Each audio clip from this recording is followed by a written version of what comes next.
I'd been out to a supper club with Maria Parsheva, my girlfriend. It's a Friday night in New York City around 11:30.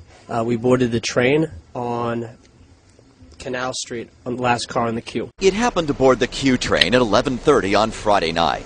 Walter and three of his friends were heading home after a Hanukkah party in Manhattan when he turned to another group of riders and said, Happy Hanukkah. Like, Happy Hanukkah, my friends. Like, something to that effect. And almost immediately, you see the look in this guy's face, like I've called his mother something, like I've said something to him that, like, rubs him the wrong way. And I see the way this guy looks, and I see the way this guy wants to fight me, and I look, and I see another guy right in front of me, another guy, and I see the crowd moving in. In the melee that followed, Walter and his friends were beaten up.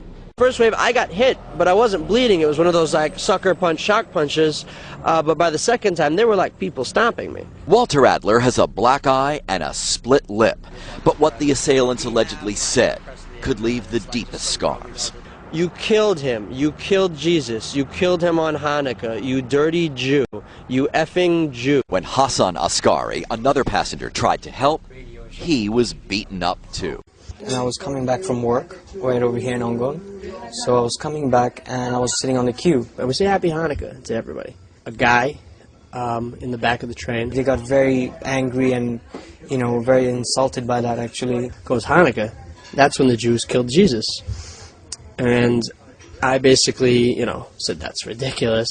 I'm not, one to start crap with people on the train and on the street, but I'm going to stand up for Hebrew people. The assailants, they were being very loud and rowdy. Dirty Jew, dirty And they were, at this point, they were getting very confrontational with them.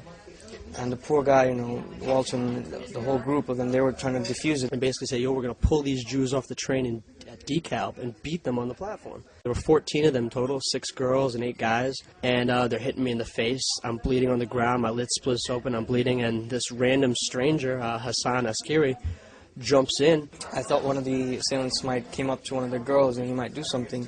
And that time I grabbed him and I pulled him to the side. And I said, what's wrong?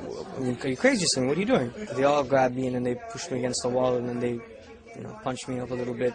From there, they beat up Walter.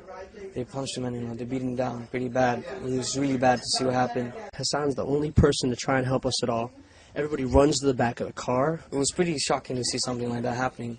Usually you don't expect something like that to go on in the train. Here we have freedom of speech and freedom of religion, and what I've seen this Friday night is just put my spirits down. That guy, Hassan, my girlfriend and me and my best friend might have been beaten to death on that train if he hadn't jumped in and helped us. My father, my parents, they always brought me up to help my fellow man.